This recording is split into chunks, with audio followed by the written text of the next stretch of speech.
क्या आपको पता है जहर कैसे बनता है? आज मैं आप लोगों को दिखाने वाला हूँ जहर की मेकिंग। और मैं दावे के साथ बोल रहा हूँ, अगर आपने वीडियो को एंड तक देख लिया ना तो आप तंबाकू यानी खैनी को खाना तो बहुत दूर की बात है, खैनी को छूने से भी डरेंगे। तो अभी मैं आ चुका हूँ कोलकाता के मोस्ट फेमस बिहारी लाल तंबाकू वाले के पास। गाइस, आप जो ये पत्ता देख रहे हैं ये कोई मामूली पत्ता नहीं है। इसे बनाने में 9 महीने लगते हैं। होता ये है कि जब तंबाकू का पेड़ बड़ा हो जाता है तब उसे ऊपर से काट दिया जाता है और नीचे के सिर्फ गिने चुने 12 से 15 पत्तों को ही रखा जाता है। फिर उन्हीं पत्तों में पानी डाल डाल के उसे बड़ा किया जाता है और जब वो बड़े हो जाते हैं तब उन्हें काट के 6 दिन तक सुखाया जाता है। 6 दिन के बाद जब वो सूख जाते हैं तब उसके ऊपर टाटा सूमो चलाया जाता है। जी हाँ, उसके ऊपर टाटा सूमो चलाया जाता है जिससे कि तंबाकू अच्छे से पिस जाए। इसके बाद सबको इकट्ठे करके रस्सी से बांध के कमरे में लटका दिया जाता है, जहां वो करीब 2 से 3 महीने तक सूखते हैं। 2 से 3 महीने के बाद कमरे को खोला जाता है और फिर कमरे के फर्श यानी जमीन पे लकड़ी के बुरादों को रखा जाता है और उन बुरादों के ऊपर केमिकल छिड़का जाता है। और जो केमिकल यहाँ छिड़का जाता है ना, इस केमिकल का नाम अगर आप लोग को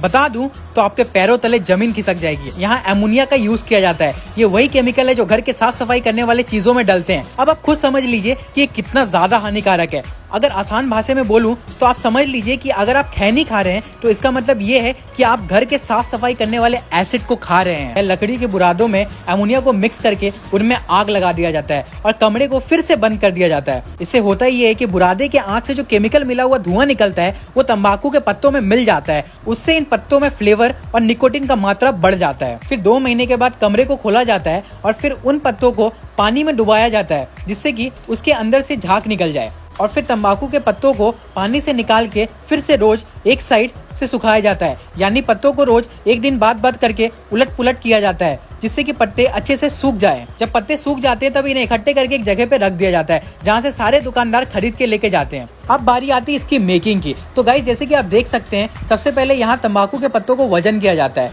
वजन करने के बाद इन पत्तों में से डंडियों को अलग किया जाता है और फिर जब पत्ते में से सारी डंडियां अलग हो जाती हैं उनमें पानी स्प्रे किया जाता है जिससे कि पत्ते नरम हो जाएं और उन्हें अच्छे से काटा जा सके।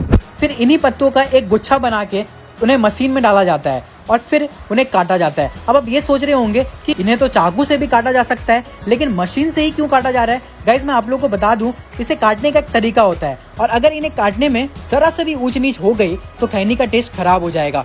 जब इसका काटना हो जाता है तब इसके साथ चूना भी दिया जाता है, क्योंकि तंबाकू को अगर ऐसे ही खाया जाए तो हमारे मुंह के स्किन को जला सकता है, इसलिए उसे चूने के साथ मिला के खाया जाता है। तो गाइज, ये था प्रोसेस जानलेवा जहर यानी खैनी को बनाने का। लोगों को जब पता होता है ये जानलेवा चीज है, फिर भी पता नहीं लोग इसे क्यों खाते हैं। तो गाइज, आप इस वीडियो को हमारे उन भाइयों तक पहुंचाइए जो कि तंबाकू का सेवन करते हैं।